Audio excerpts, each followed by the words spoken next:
नमस्कार दोस्तों प्रधानमंत्री नरेंद्र मोदी हरियाणा में खूब कोशिशें कर रहे हैं। कोशिश कर रहे हैं कि हरियाणा में बीजेपी की सत्ता बची रहे, लेकिन हरियाणा का मिजाज कुछ दूसरा है। बहरहाल आज मैं हरियाणा की बात नहीं करूंगा, आज मैं बात प्रधानमंत्री नरेंद्र मोदी की ही करूंगा।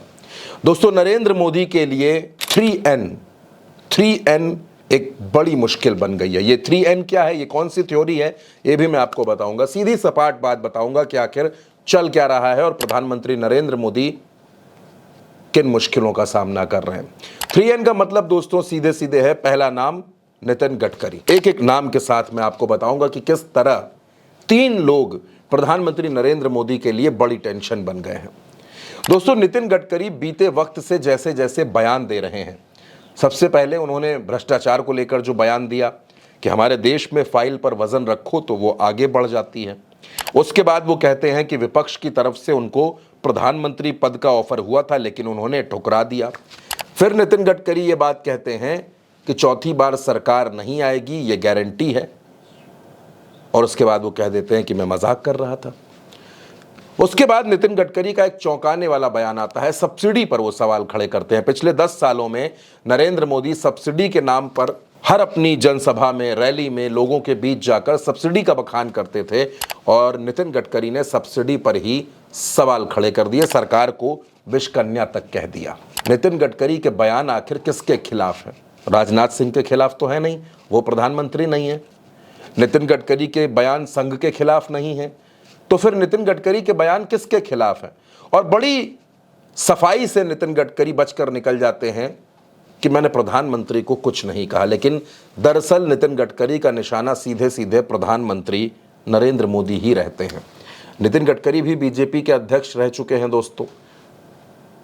वो भले ही ये कहें कि प्रधानमंत्री बनना उनकी कोई इच्छा ऐसी नहीं है, लेकिन अंदर अंदर ये बात तो है ही दोस्तों।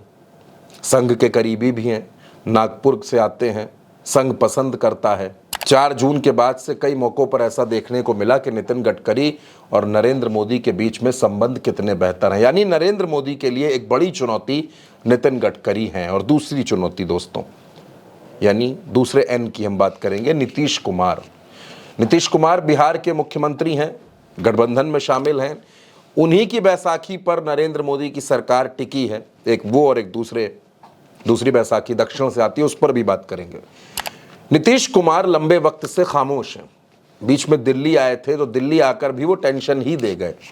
नीतीश कुमार ने कहा कि वो इस्तीफा देने के बारे में सोच रहे हैं। वो चाहते हैं कि विधानसभा भंग हो जाए और बिहार में जो चुनाव है वो वक्त से पहले हो जाए, जल्दी हो जाए, क्योंकि ये नीतीश कुमार चाहते हैं कि जितनी जल्दी चुनाव होगा उतना अच्छा रहेगा। अब उनकी टेंशन बढ़ाने के लिए प्रशांत किशोर भी आ गए। जन स्वराज पार्टी लॉन्च कर दी है, बड़े बड़े वादे कर दिए हैं प्रशांत किशोर ने, और विधानसभा का उपचुनाव लड़ने के भी संकेत दे दिए हैं। यानी बिहार में एक बार फिर राजनीतिक पारा बहुत ज़्यादा तेज हो गया है। लेकिन नीतीश कुमार चुप है। बिहार को विशेष राज्य का दर्जा नहीं मिला, नीतीश कुमार चुप रहे। संविधान की 9वीं अनुसूची में बिहार के बढ़े हुए आरक्षण की सीमा को नहीं शामिल किया गया, नीतीश कुमार चुप रहे। पूर्व MLC मनोरमा देवी के ठिकानों पर, उनके घर पर NIA की छापेमारी हुई। IAS अधिकारी संजीव हंस पर ED की रेड हुई, नीतीश कुमार चुप रहे। अशोक चौधरी ने बयान दिया जब कुमार की उम्र पर, नीतीश चुप रहे।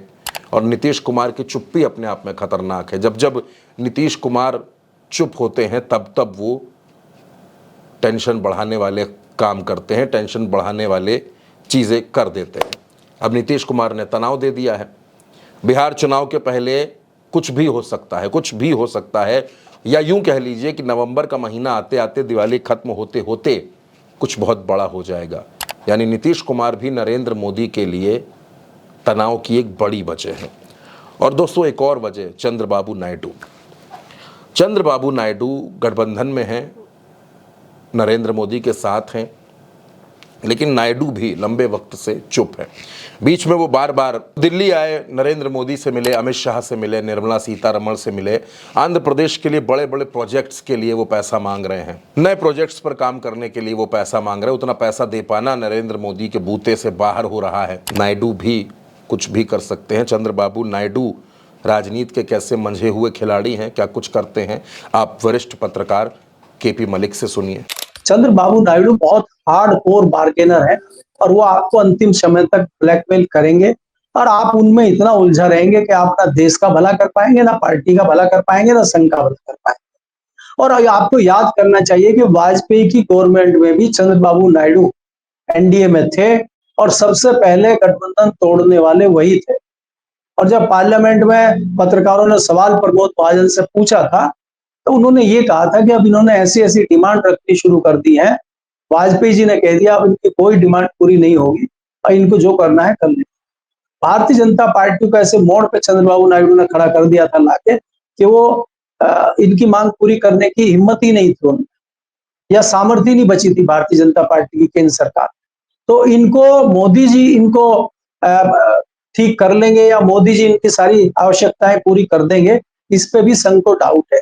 अब दोस्तों, नितिन गडकरी, नीतीश कुमार और नायडू, ये तीनों वो चेहरे हैं जो नरेंद्र मोदी के लिए इस वक्त, आज की तारीख में, आज के समय में टेंशन की वजह है।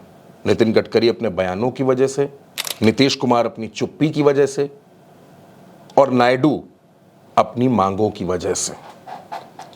अक्टूबर में हरियाणा और जम्मू कश्मीर निपट जाएगा, 8 अक्टूबर को नतीजे आ जाएंगे। महाराष्ट्र और झारखंड है, नवंबर में ये भी हो जाएगा। उसके बाद फरवरी में दिल्ली का चुनाव है।